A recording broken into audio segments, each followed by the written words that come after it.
Maybe. Says All right. live on my screen. We're live.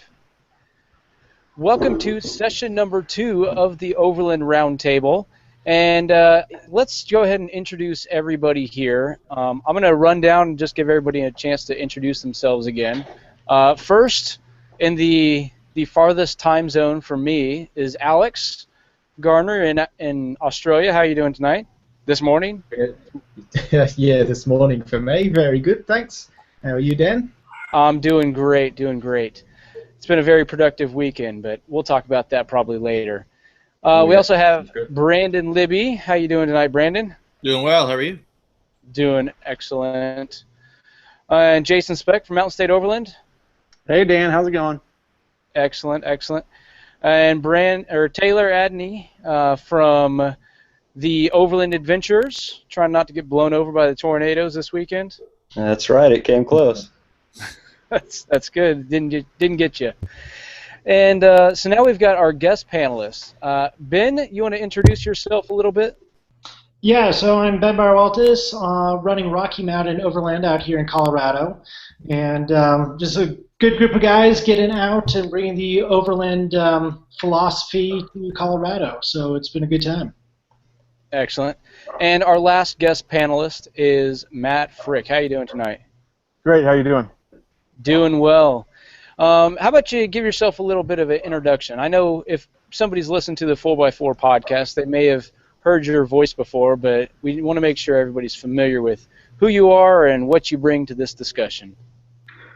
Camp4low.com. We do off-road tours in Baja. And it's the tours where you bring your own rig and we guide the way. That's basically Very cool. Very cool. I would love to get back down there to Baja and explore with you. But that'll have to wait for a little while. When the Alaska thing's done. Yeah, once we'll go from one extreme to the other. You going to ever get to Fort Irwin? I would love to. It's been on my wish list, but we'll see. We'll see. I don't really get to make a bunch of those decisions anymore. Right. Well, tonight's discussion is all going to be about the selection of a vehicle for overlanding and all the different factors that go into that and what you need to think about when you're making that decision. And I think with this group, we've got a pretty solid collection. I've got a Jeep, and I'm right now building out the GMC Yukon XL for the trip to Alaska. You know, Alex has got the Nissan, Brandon's got the Jeep and Nissan. Jason, you're an all Toyota group, aren't you? Yeah, we've got a 4Runner and a Tacoma and Blue Ridge Overland Gears running in a Land Cruiser. Yep. Excellent. And Taylor, you got the 4Runner, but you're moving into something else, I think. Yeah, I think we'll talk about that a little more later. Awesome. And Matt, what is it you drive off-road? 83 Bronco.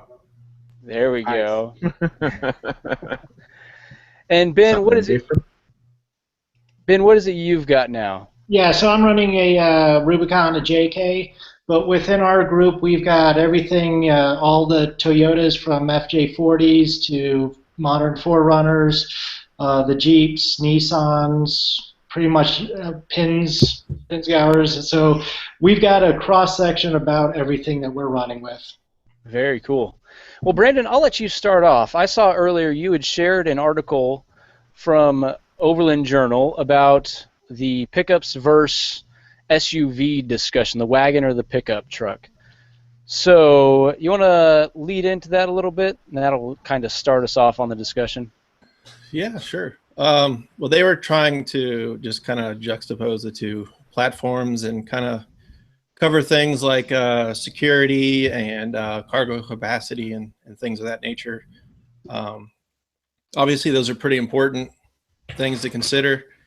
It really depends on where you're going to go and what you want to bring with you. In our country, there's been a trend where the wagons have kind of the gross vehicle weights dwindled down more and more and more to where you can't really bring very much with you weight-wise. But pickup trucks have been on the rise, and they've started to bring out a lot more the heavier duty trucks. And as we start to go through our gear and figure out what we want to drag along with us, whether it be some adventure bikes or just camping gear or whatever it is. I feel like the pickup truck's a lot more versatile.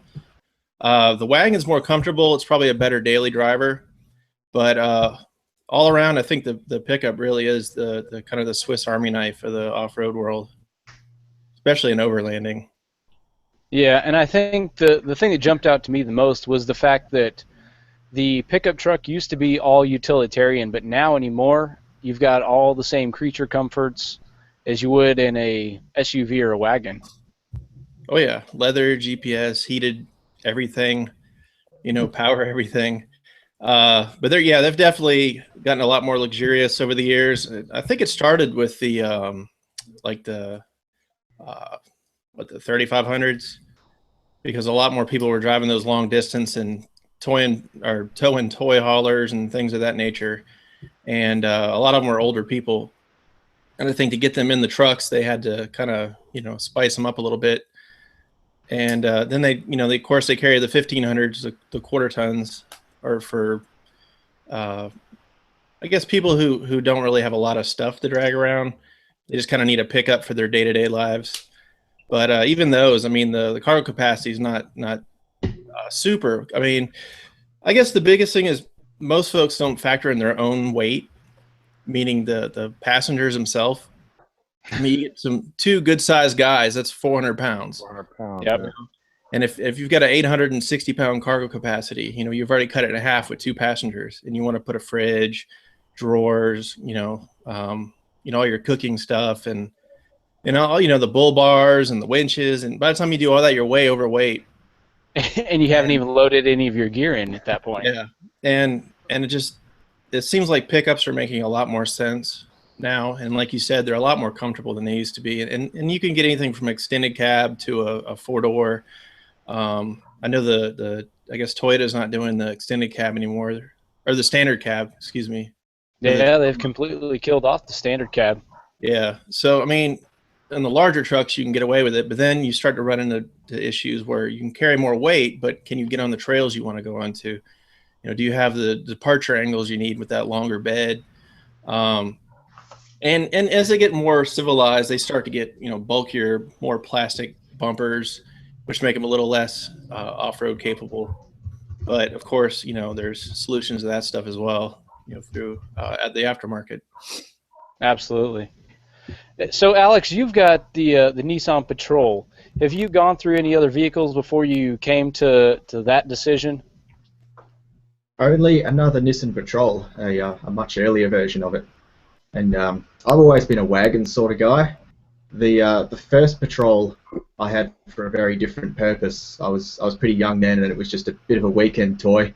I'd take it out and flog it around on the tracks on the weekends. But as I sort of shift more from sort of weekend wheeling stuff, I wanted something a bit more comfy for the overland sort of thing. And that one was getting old, pretty old. It drove like a pig. It had a big lift in it. And I moved on to the GU wagon. But I still went with live axles and all of that sort of thing, because I was transitioning from like a weekend wheeling toy to something more overland, but I still wanted to have all that fun. And a lot of Aussies build their vehicles the same sort of way. They want to be able to do everything, which is why I went for the live axles in the Patrol. But as I've come to be more of an overlander, I don't think that live axles is so important to me. So, yeah, mostly for the live axles I went for it. And I've always just been a wagon body type sort of person. I like being able to have all my gear secure in there. And, I mean, when you look at utes, not only are they... Oh, by the way, ute is what Australians call a pickup, in case anyone listening doesn't know. Yeah, utes, well, I always thought the ute was more of the quad cab pickup. Is that or is it just a generic pickup truck?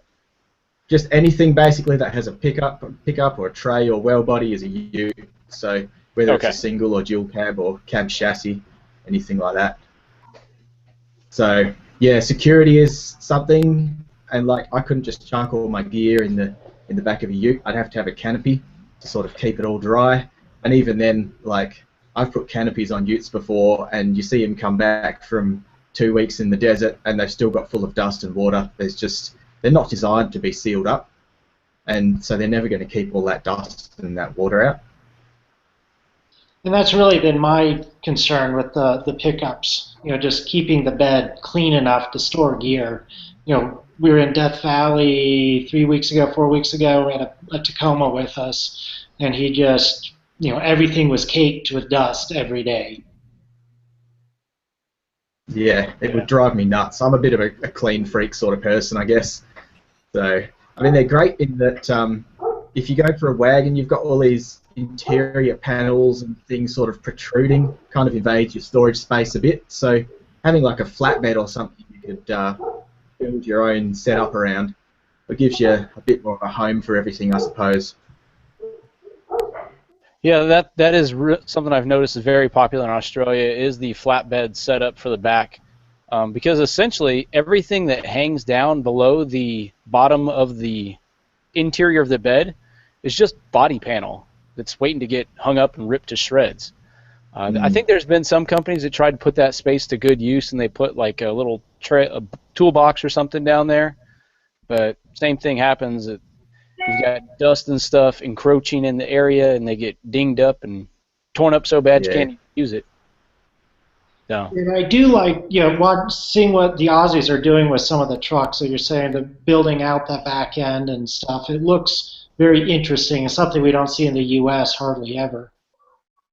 Yeah, if I was going to go a ute, that's the way I'd have to go, I think, with like a cab chassis. So you've basically got your cab and then nothing behind it, and build your own custom setup. Then you can build all the seals in and build it to your own weight, build it to your own specification. It's going to cost you a fair whack of money, but you'd get it right. Yeah.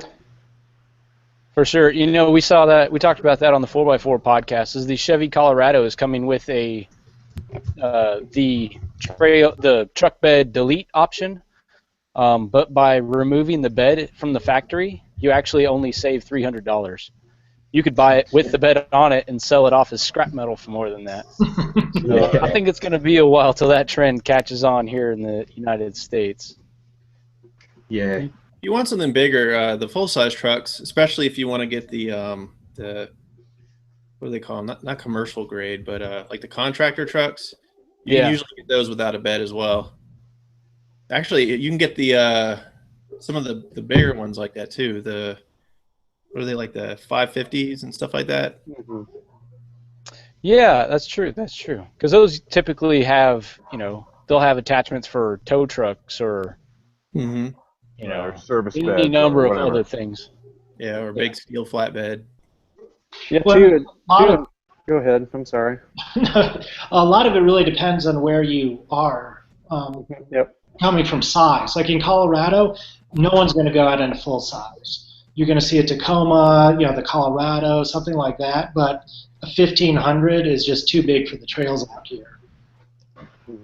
It's the same thing here. Whenever I go over into Arkansas, it's all the trails over there are far too tight for anything full size. The fifth gens that run in our group, they always have a real tough time getting down the trails, and they've actually beat up their quarter panels pretty good a couple times from trees being too tight. Yeah, for sure. The East Coast will just tear some large vehicles apart. There in Vermont, for the Overland Trophy, there was a Ford Expedition one year, and every single body panel, to include the roof, I think, had some new scratches and dents. So, but something for like Baja, Matt, that's probably be all right using a full size truck. Be all right. Another reason that the Bronco is the perfect off-road vehicle. Short wheelbase, big power, good ride. No straight axles here, man. I like the ride of the Bronco. Yeah, there's a guy on Instagram goes by the handle or username of 1 Ton Sub, and there is a small group or small calling for these like square body, 80 model Broncos and Suburbans and Chevy pickups and things like that, Chevy Blazers, and pretty interesting. I can shoot that out to you guys. He was actually there at Expo. But when you were talking about a wagon, you compare the payload capacity and then the storage in the cargo area of a Suburban, to a Land Cruiser. I mean, you could put a full-size bed in the back of that thing. Yeah. Well, really, the problem is with a lot of wagons is they're losing their utilitarian nature, Yeah. becoming cars and unibodies and things like that. I mean, I'm dealing with it right now, even on the Jeep, which is really made as a toy. It's a trail toy. Get out there, have fun. I just weighed 1,000 pounds over gross vehicle weight right now. And with a rooftop tent on it, I'll take a turn and the whole thing just sways. So now I'm having to put extra heavy-duty springs on it, extra heavy-duty sway bars, just trying to compensate for it because, I'm really pushing it beyond its limits of what it was designed for. And a lot of that weight is just the bumper, the winch, 35-inch tires, those types of things. It's not a whole lot of camping gear. Yeah, and that's kind of why I feel a lot better about making this extended trip to Alaska in the Yukon, because it's already built to handle a lot more weight. This weekend I just put the rooftop tent on. I've driven it around for about 2 hours down highways and some back roads just to see how that affects a vehicle like that. And really, I couldn't notice it at all. Now, of course, I wasn't trying to drive like a sports car pushing it through corners, but it's a full-size vehicle. You're not going to be getting much performance out of it like that anyways. That rooftop tent on the top of your rig, that's pretty high, isn't it? It is. And that is not a lifted vehicle. So, I don't know how some guys with the lifted truck get up there and actually strap everything back down and everything. Yeah, I don't know if I could. I'm starting to like the idea of the overlanding thing because I'm liking the idea of more comfort as I get a little older. It used to be we just go somewhere in Baja and we just sleep in the dirt. But I'm getting a little looking for a little more comfort. So I warn you, it's hard to go back because I used to do bushcraft, sleep under a tarp, and now I'm like, man, if I can't have a nice foam pad on top of the vehicle, I don't want to go. Yeah, I'm starting to like my bottom side to be comfortable. Well, that's funny because there's a lot of people who, I guess there's a sweet spot where the rooftop tent is the ideal choice to put on top of your vehicle. But I think there also comes a time where you don't want to climb up a ladder to get into bed. Yeah, might rather just sit on a cot and relax. Yeah, I'm okay with a cot or a nice foam pad and a tent. I'm good with that. But those rooftop tents are super neat, though. I see them every once in a while out there, and they're super neat. I really think they're super neat. They're cool.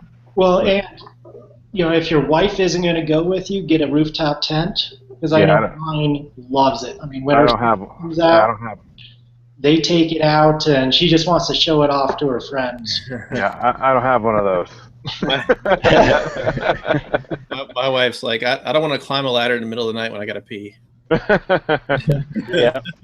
I was like, oh.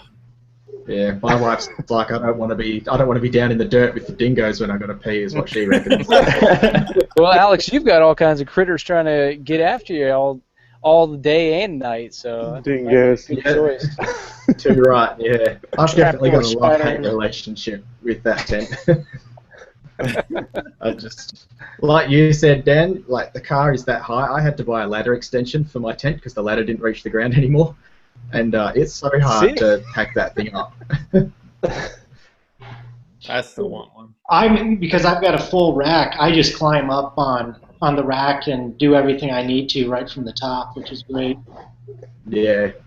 So it's also nice to be able to. It's also nice to be able to. Once you initially open the tent up on your trip, you can leave your sleeping bag and your pillow and maybe a change of clothes or something in there and slap it shut. You don't have to worry about packing your bag every time you get away from camp or you pack up camp and hit the road too, which is also kind of nice. I've noticed is an additional feature to having these tents. So yeah, comfort level is definitely up there a few clicks. Compared to all the backpacking and backcountry camping that we did on the ground, and Slept well on good air mattresses and whatnot. But yeah, I don't know if I'm going to go back anytime soon. It's kind of like having a super nice amenity and then going back. I mean, we'll still go backpacking and stuff like that, but it's definitely going to get some use for sure. Really enjoy it. Yeah, well, so steering it back towards the vehicle selection, that's one of the benefits of having a pickup truck is that you just have to open the tailgate. You don't have to unfold the tent or anything. But I don't know of many like wagons or SUVs that I at 6'1" can actually lay down in the back of. Even in my XJ, if I laid corner to corner with the back seat laid down and the front seats pushed forward, I'm still having to curl up. That's not ideal. Now, for Mr. One ton sub, Yep. he could probably do it pretty easy. And it's something I'm looking at doing in the future in the Yukon, building a storage box that sits up at just the right level so you can lay all the seats down and it would just fold out into a flat surface. Mm-hmm. But that would still only be a good solution for sleeping 2 people. Mm-hmm. Well, surprisingly, if your adventure has more than 2. Sorry, go ahead. No, I was going to say, if your adventure has more than 2 people in it, then you may be out of room. So, what are you saying, Taylor? I was going to say, surprisingly, that was my favorite thing about the second-gen 4Runner that I just sold. The back seats would lay down, and there was more than enough room for anyone up to 6'3", 6'4" to fully spread out in there. Really? I did not know there was that much room in the 4Runner. That was my favorite thing about that truck is every time I went anywhere, I just slept in the truck, lay down the back seats, roll out my sleeping bag, and there's home for the night. Yeah, that's what... Go ahead. We had a guy come down to Baja with one of those, and I was so impressed with it. He was self-contained, man, and he was, he's a big guy, and he was completely. He had the shelves under the pull-out drawer under the bottom that he built in there. He had all of his gear in there, and then he slept in that thing perfectly. There was a lot of room in that. Not to mention he went anywhere and with no problems. Yeah, what was awesome about it is, like Dan, you mentioned you're going to have to build a platform to be able to sleep inside your Suburban, but the second-gen 4Runner, the seats would lay totally flat. There was nothing needed. Literally just fold them down and roll out your sleeping bag. No platform at all needed. Yeah, That's pretty slick.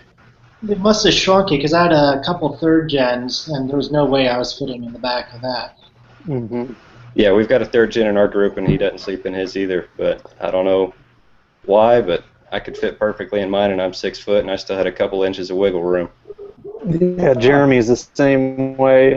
His 4Runner, before he got the tin on top, he had a similar setup. He actually did build a platform to sleep on, but just so he could stuff stuff underneath him. And he's 6'3", so I was kind of shocked, when he said that he could actually fit in there, because I'm thinking, like, really, there's that much room? And he'd just open it up and lay down the seats and fold out his platform, and then he'd lay up on top and keep all of his gear underneath him. So it was real nice. That is really cool. I hadn't realized that. So there it is. There's a good option if you're looking for a wagon that you can probably sleep in the back of, the 4Runner, huh? The fifth, second and third gen for sure. Oh, okay. Interesting. I'll have to add that to my list to check out a little more closely. But yeah, with the Yukon, it's got the 3-row seats, and when they fold, they all sit at the same level. You would just need something to span the gaps between the seats. Mm-hmm.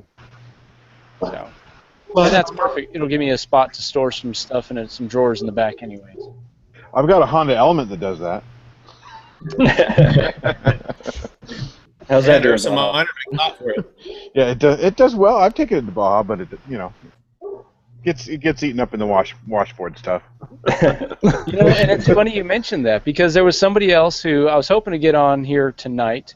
They do their overlanding in a VW Rabbit, or the Golf, and that is not your typical overland vehicle, because you can't fit hardly anything in there. Wow. Yeah, and then the vans too, the Vanagons and Westphalias and the Synchros. You guys see that in social media too. I mean, that's a huge group there, more so on the West Coast. But yeah, I mean, with Westfalia, I mean, you're totally outfitted, but then you have to have a synchros to get the 4-wheel drive. So Yeah, but your tire is still 5 inches in diameter, so it doesn't really matter. very true. Yeah, Very well, true. that's why like the E series vans are good for adventure mobiles and like the U joint off road. They build up those with the 4-wheel drive systems. I think like U joint they put an Atlas transfer case in there, so they're pretty well built for off roading, and you can outfit the living space as however you want. But now the E series has been, I think, the end of the line for them. But I see a lot of other options for vans coming up online. The Ford Transit Connect is a smaller one. And then the But Sprinter's I've seen a gonna come lot with of the 4-wheel drive now too, isn't it? Yep. I don't know how off-road capable they will be, but they'll at least get 4 wheels going at the same time. Yeah. Maybe put a locker in it, and you really see a big difference. Mm-hmm. Yeah. It all comes back to the terrain you expect to go on. If you're going to be crawling some trails in Colorado or on the East Coast, it's probably not going to fit. I mean, it could fit like a square peg in a round hole. You're going to have to shave off the corners. Yeah. Yeah. So I want That's to all ask. good stuff. I want to ask. I'll ask Brandon. You got a XJ, right? What do you like about your rig, and what do you not like about your rig? So I had an XJ, What do you have now? 2-door JK. Okay. The 4-door, I had a 4-door XJ. It was a 98. It was great. I mean, it was super reliable. It was comfortable. It didn't have all the modern gadgets, like a lot of stuff today, but it was just really simple. It was automatic, but I mean, it was tough as nails. It had a long arm suspension on it, and winch bumper and swing out tire carrier and lots of armor and things like that. It was more of an off-road rig than an overlanding rig, though. And we loaded it down and took it to Moab 3 years ago, and it wasn't as good on the long travel. And we had like some smaller problems, like some clearance issues with exhaust. Because, I mean, any unibody is going to have that issue because you don't have frame rails to tuck things in. But other than that, I mean, it was a really good rig for pretty much anything you want to build it for, as I'm sure Dan will attest to. As long as you don't want to sleep back there. I did once, and it was a nightmare. We were on our way back from Moab, actually, and we were just tired and didn't feel like setting up camp or looking for a hotel. And we pulled into a truck stop and laid everything out, and we actually had a plastic table we'd brought with us, and we stretched it out, and I was able to lay with my head at the right rear and my feet over by the steering wheel, and my wife was somehow like wedged under there. And I had to crack the window and turn like a little fan on because I was getting so claustrophobic. I felt like I was going to die. We made it So work. yeah, that's not ideal. For an emergency, you could do it, but I wouldn't recommend it. So, Brandon, why did you decide to change rigs? I just wanted something newer. I've just kind of always had the philosophy that if you're going to build something for a purpose, you should buy the newest thing you can afford, the nicest shape, and go from there rather than starting with something old and kind of already beat on and trying to repurpose it. That's exactly what I just ran into with my second gen 4Runner, and that's why I decided to sell it.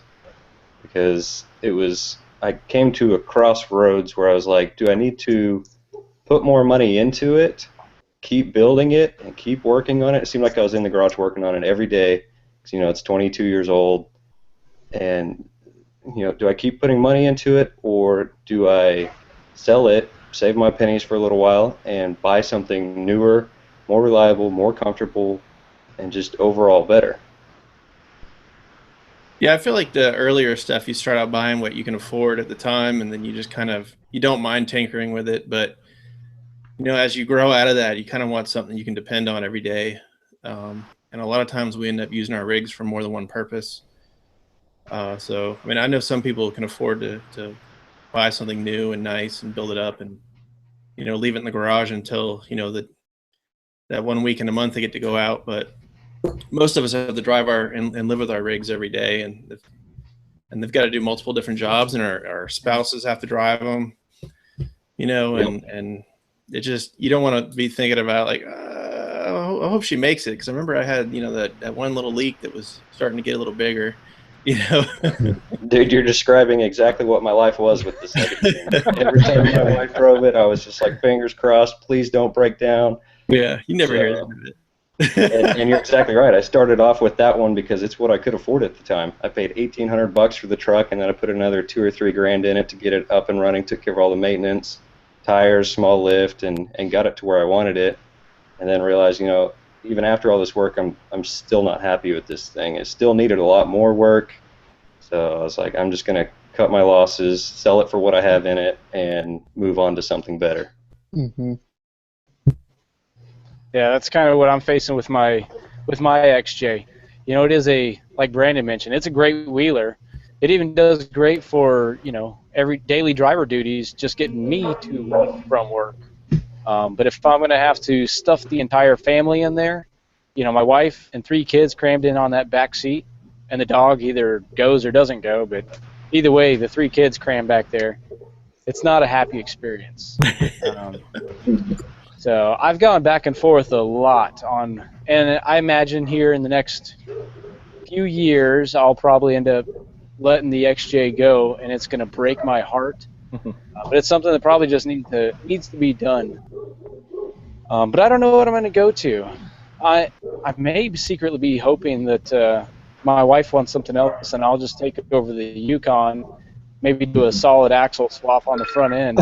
But, I don't know. That's a big deal, Yeah, I've test driven the brand new all aluminum F-150, and I was really happy with it.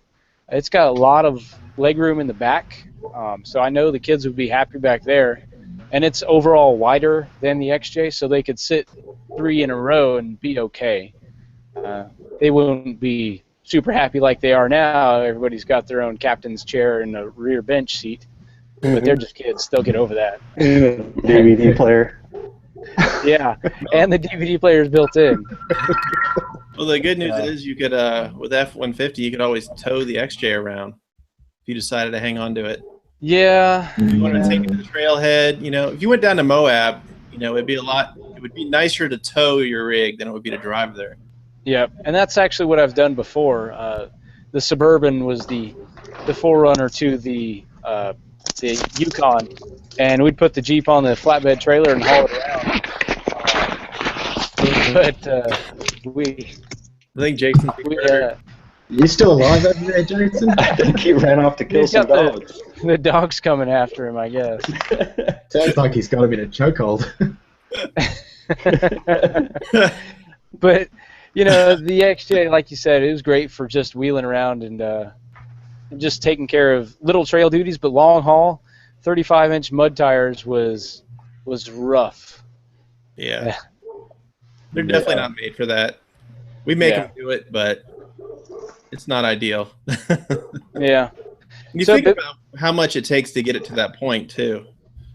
Yeah. I try not to think about that anymore because mine's already built. That's the cost bias. Well, I'm not even talking about just financially. Just that's one thing to consider when you're building a rig is where you want to go with it eventually. And some vehicles adapt better than others to certain modifications. And if you were only looking to maybe put up to like a 32-inch tire in your XJ, it would take very little work. But when you start going past that, you start having to reinforce bits of the chassis. You have to, get larger steering components, and it just builds on itself almost exponentially. Yeah, that's what I was just going to say. It's an exponential growth. It really is. Go up from like the 35-inch tire to a 37-inch tire, you're looking at putting a couple thousand in there. It's just 2 inches, but it's a lot of work to be able to run that reliably. And probably a stronger transfer case, and then you need the suspension to hold those Dana 60s in place, which means the chassis has to be reinforced yet again. You probably have to re-gear it. Yeah. Yep. Exactly. That's the thing, you really got to think about when we build race cars, the number one thing you have to consider is the tire, because we've all heard it plenty of times, but that's the one component that is touching the street. Everything else is to make those work better. Revalving shocks, different spring rates, different ride heights, and alignments, and things of that nature can help you do better on different racetracks. But ultimately, it boils down to getting the best you can out of your tires. And if you're going to wheel somewhere where you have to have 35-inch tires, you should start with something that can handle or already has 35-inch tires, rather than starting with something, I don't know, it's like a lot smaller, and trying to, like a Suzuki Samurai. I mean, you can build those into really cool buggies, but that's all they're good for is climbing straight up rock faces. They can't do anything else. And if you start out with something, you think about those tire sizes and where you would like to take that vehicle, and you start with that and work backwards rather than the other way, you'll save yourself a lot of money, a lot of time, and you'll end up with a lot better rig in the end. Yeah, makes sense. Well, Yeah. I think you have to also back up and say, are you rock crawling or are you overlanding? Right. And does an overlander really need a 35, a 33-inch tire even? 10 years ago, 15 years ago, the biggest tires Jeeps ran typically 31. And now it's like, oh, if you're not running a 35, that's the low end, and it's just insane where it's going. Well, yeah, people will find a way to adapt bigger and bigger. And as other people, show more ways of doing that for less money, people will go that route, which is a whole nother mess. Yeah. They're trying to shortcut.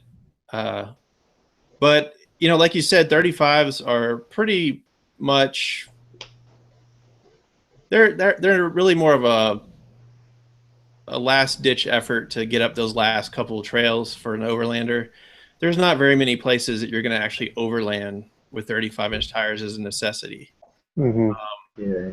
I mean, there's trails you might want to go to. Yeah, that's true. I mean, but I was talking to the guy at Moab 4x4 Outpost when I was out there a few years back, and he said you can do pretty much 90% of the trails in Moab with 35-inch tires. But you go out there and you see guys with like 40 some odd inch tires and these crazy buggies and stuff, and they're definitely doing more of the rock crawling aspect. They're out at area BFE.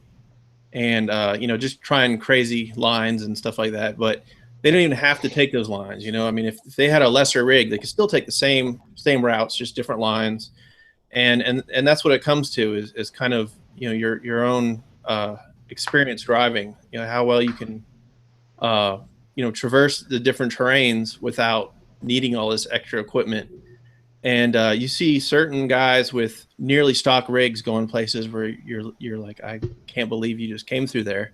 Well, I've seen videos of a guy in Moab cruising all the trails out there in a Crown Vic, a factory Crown Vic. It's on YouTube. It sounds insane. I don't know if that was all the trails, but not all the trails. That was Lion. That was the baby Lion's back. It's just one. It's one. It's not even a trail. It's just like a rock. You climb up, turn around, and come back down. It was still impressive. Oh yeah, it's still like But you know what? I was on Onion Creek, which isn't a difficult trail at all. It's got lots of small water crossings. It's got little bits of small boulders and stuff, but it's not a real. Rock crawlers wouldn't even bother going down that way. It's more of a scenic route. But a guy in a Honda Accord was, he went down there, went to the very end, and him and his brother are out there sitting on the cooler, drinking beers, having a picnic, just kind of hanging out, and and I was surprised they made it. I figured they would have punctured their oil pan, but it's like one of those vehicles. Any vehicle can go off-roading once. Yeah. You should see what we see in Mexico. It's insane. Those guys will take a 78 Granada, halfway to Mike's. It's crazy. I don't know how they do it. Yeah.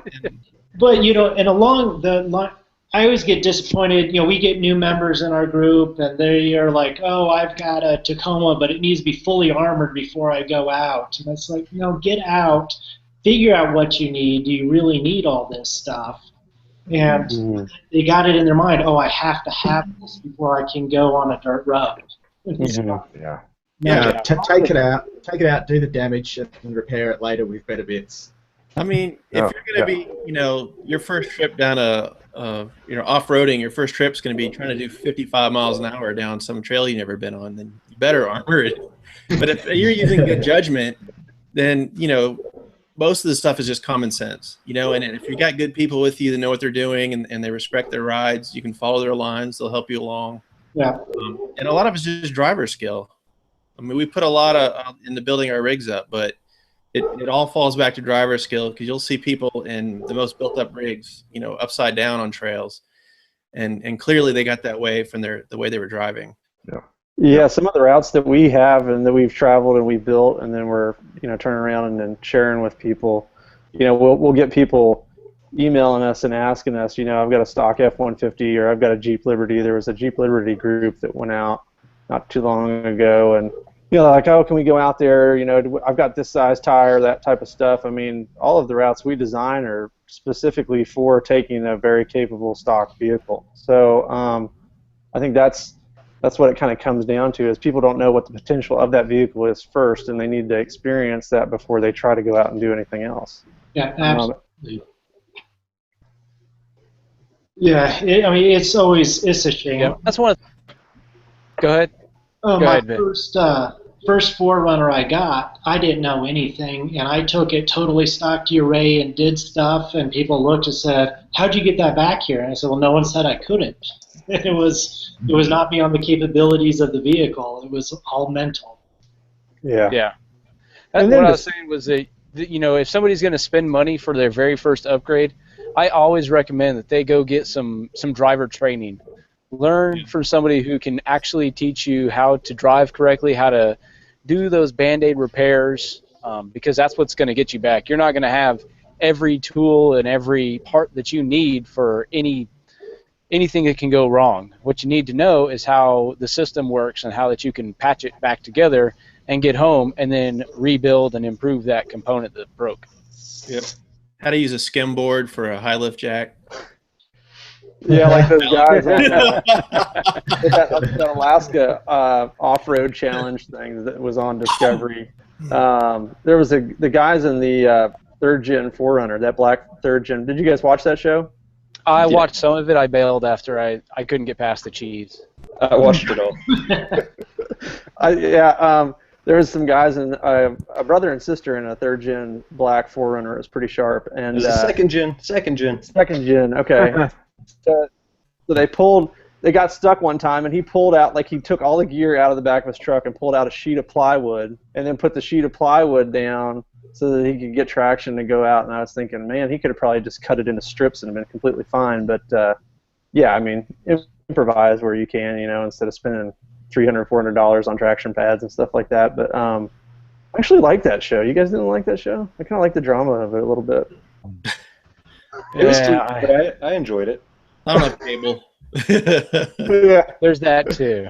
I think it is the Alaska Off-Road Warriors or something? That's what I'm talking about, yeah. Yep. Mm-hmm. Yeah. I think it is available online because I don't have cable either. I streamed the one episode, just plugged my computer into the TV and streamed it that way.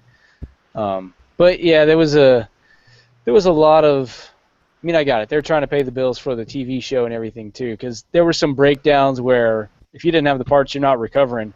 But I think by the next episode, it was miraculously the part would just show up, most likely because the route just runs pretty close to established highways.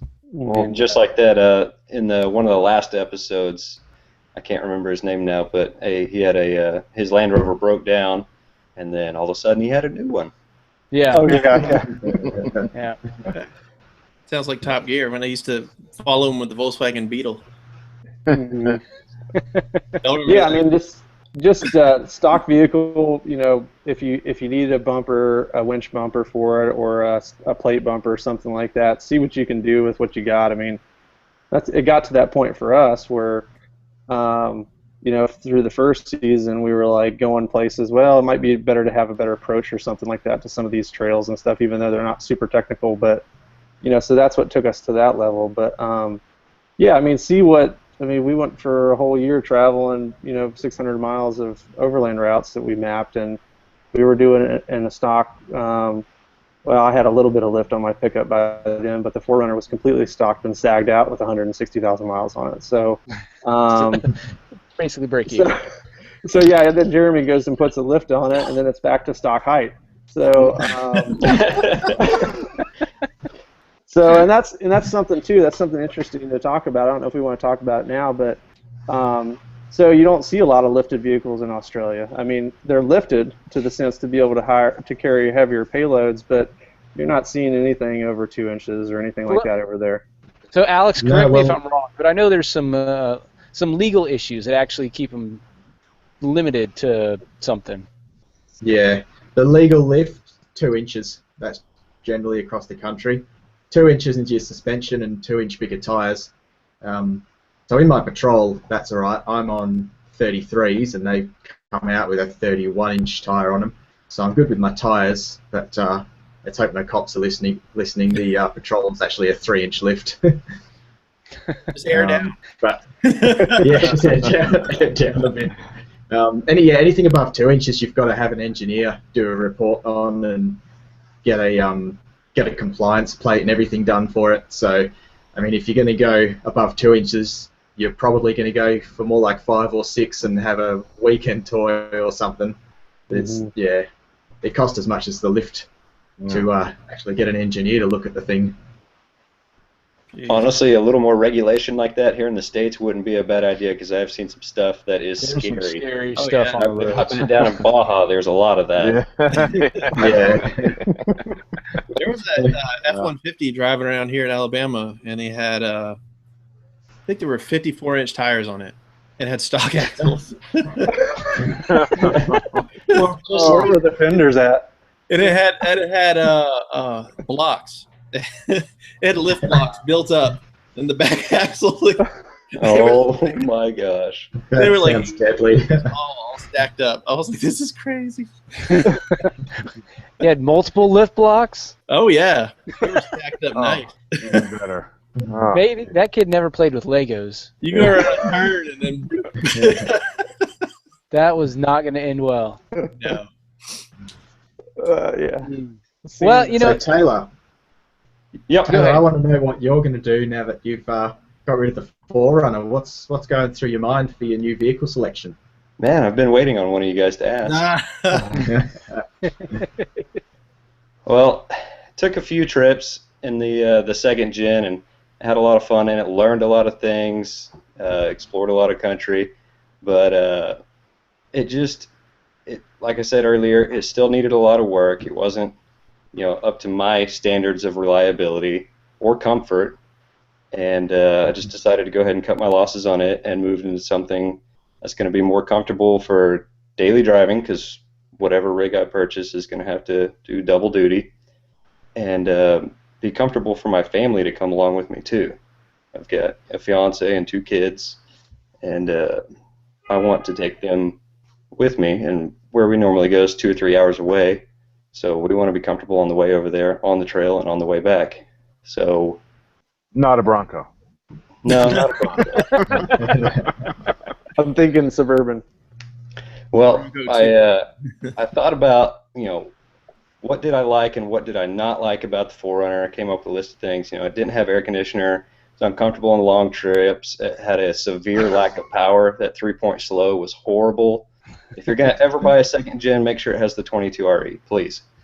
It was the interior space, even though you could lay down the back seats and sleep in there comfortably, it was small for your passengers. Anybody over 6 foot in the passenger seat, their knees would be touching the dash. Anybody in the back seat, their knees would be, into the back of the front seats. It was just old and getting worn out. It's difficult to find parts for it every once in a while. So then I thought about, what do I want in a future rig, and listed out a bunch of things. I want, since it's going to have double duty, I want good fuel mileage. I want it to be comfortable. I want it to have, like Brandon said earlier, I want to buy the newest rig possible, for what I can afford. And so I ultimately decided on a GX 470, which I'm saving my pennies for right now and hoping to buy one here in a couple months. Nice. Yeah, Somebody you should had be able to find one of those that's in pretty good shape. They don't typically get abused off-road very often. Yeah, Yeah, there was a it nice was- build of one on Expo not too long ago on their That home. one is amazing. I read that one. Which one Look are you that guys one if you thinking haven't of? seen already, Taylor. What's that? As if you haven't seen it already, you might want to look that one up. It's pretty well outfitted. Do you remember the name of it? I'm sure I've probably seen No, it. but if you just go to Expedition Portal's main page, not the forum, but the main page, The adventure and driven one? just under search, if you just search GX470, it's probably the only one. Yeah, Okay. we'll make sure to have a link to that in the show notes here because that one is definitely worth a read. Yeah, I think the one you're talking about is owned by Adventure Driven, and they do private sounds trips right. around the Grand Canyon. But I decided on a GX470 because it's going to be super comfortable. They're not very old. You can find one that's 8 years old with 100,000 miles for $12,000 to $14,000.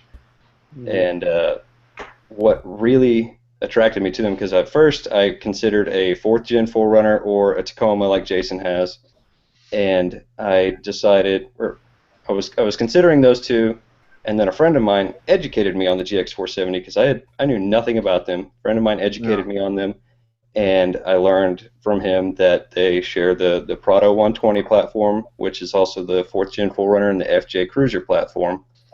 And since they share that platform, all of the suspension parts will bolt right on. So that was a big bonus for me.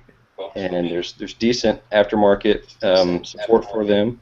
They share the same drivetrain as the 100 series Land Cruiser, which I also considered, but they're more narrow and they get a lot better gas mileage than the 100 series, and they're easier to find and cheaper.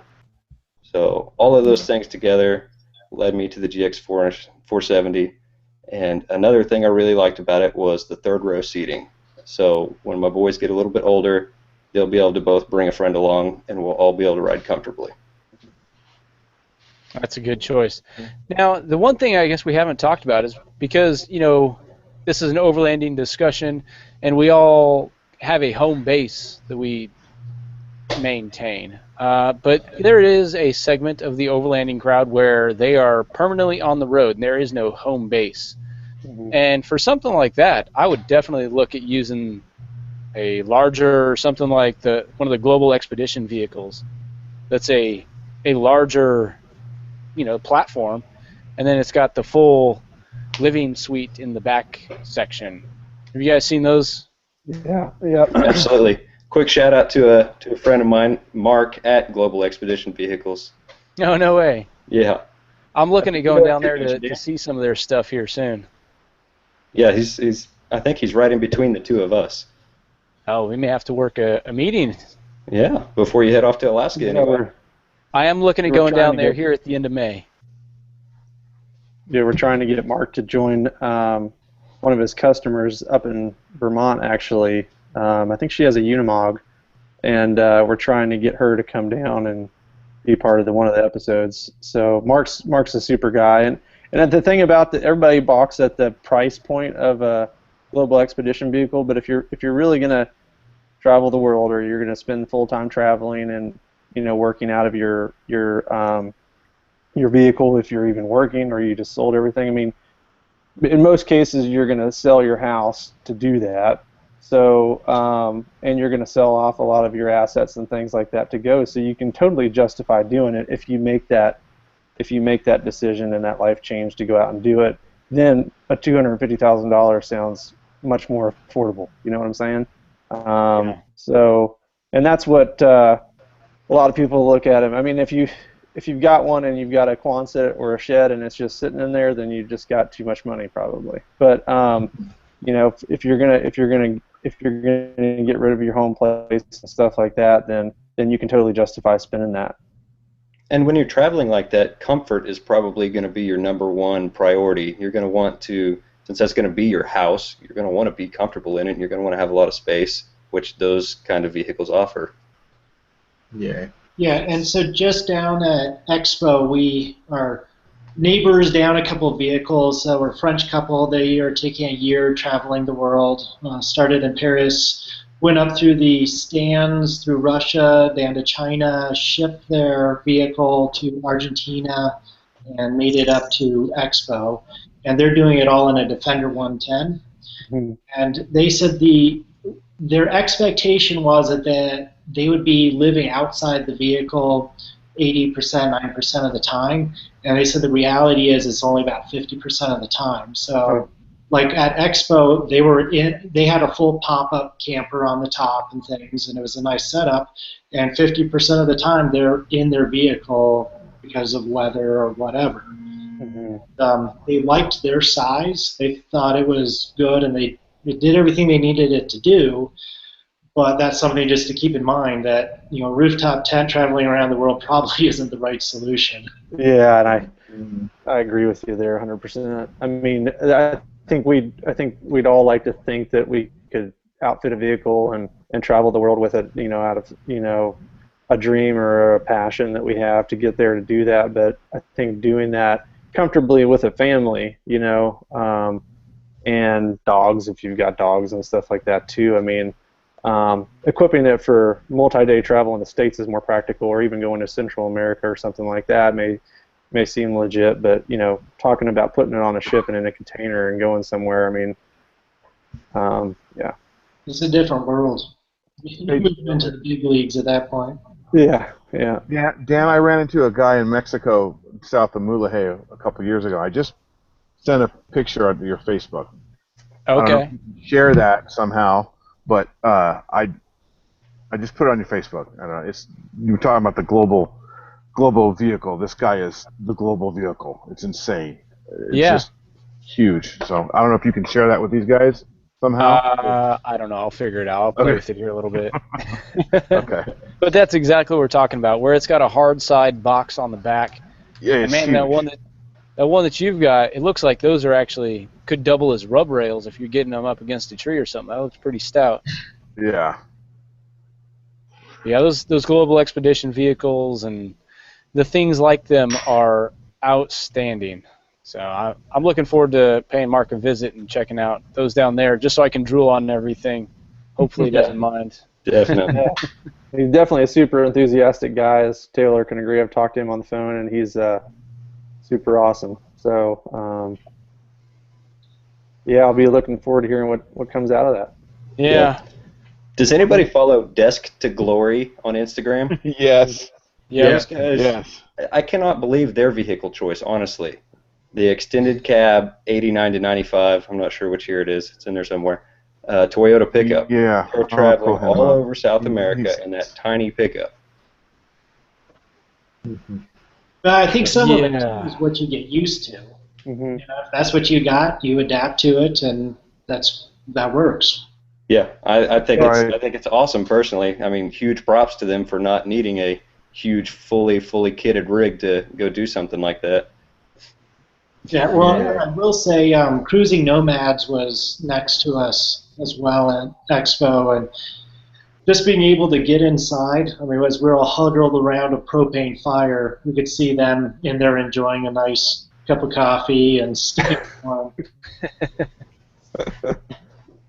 Yeah. Well, as we wrap up this second session of the roundtable, I think there's a couple morals to take. Moral of the story here is, you have to just get out with whatever it is that you have, and that'll help influence your decisions going forward. And if you go at it with some kind of a little appetite suppressant, don't think you need too much right away. Just use what you have, and you'll figure out the rest as you go. So that's one important thing that we've talked about. The other is think about the kind of terrain and the area that you're going to be traveling to. If you're going to plan on driving around the world, you need to think about the other laws in the other countries, the availability of parts, and especially tires, because turns out the Earth is large, and you're drive a lot of miles doing something like that. So I think those are the two biggest takeaways that I've seen. And who you're going to be traveling with, if you're going to have your family along, or if it's just going to be you and a buddy. Yep, that's good. Mm-hmm. I noticed that a lot of these overlanders spend, I mean, some of them insane amounts of money on their kit. I would, don't worry, just get out there and start doing it. You know, that's the most important thing is you're outside doing stuff. Don't worry about that other guy's kit. You know, your kit will be just right for you once you figure, a few runs, and you just start learning. You just start learning by doing. Exactly. And it doesn't stop either, by the way. Yeah. Yeah.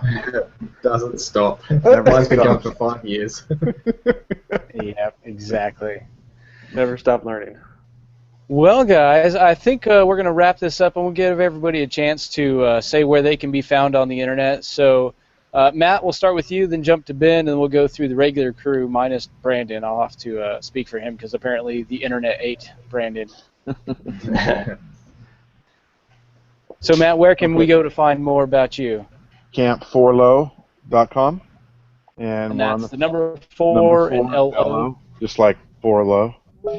And Perfect. we're on the Instagrams and the Facebooks and the Twitters and I think that's it. So, but we're on the Facebook more and the Instagram. I'm trying to really ramp up the Instagram more now. So. Excellent. Yeah, I love watching all the pictures, all your different adventures. I know I'm just torturing myself by looking at it, but I do anyways. All right, Ben, where can we go to find more about everything you're doing? Sorry. Oh, go ahead, Jason. I was going to say, what's Matt's username on Instagram again? Camp4low. Okay. Perfect. All right, now Ben, you're up. So RockyMountainOverland.com, pretty good group there, good forum, and we are getting out probably about twice a month. Have an actual event going on of some sort. So very active. Anyone in Colorado, stop by, say hi. Perfect. Hopefully we'll be able to link up as I pass through Colorado, maybe. Yeah. Won't be there for long, but we'll have to try. Yep. All right, Alex, I'll let you tee it up. Where can we go to find out more about Intense Off-Road? Well, you'll find me at intenseoffroad.com. I'm also on Facebook and the Instagram, the same thing, Intense Off-Road, and YouTube as well. If you just search Intense Off-Road, you'll find me on there. And that's the punny spelling with where you're intense. Yeah, like you're intense. That's right. I love it. So if you spell it right, you've got it wrong.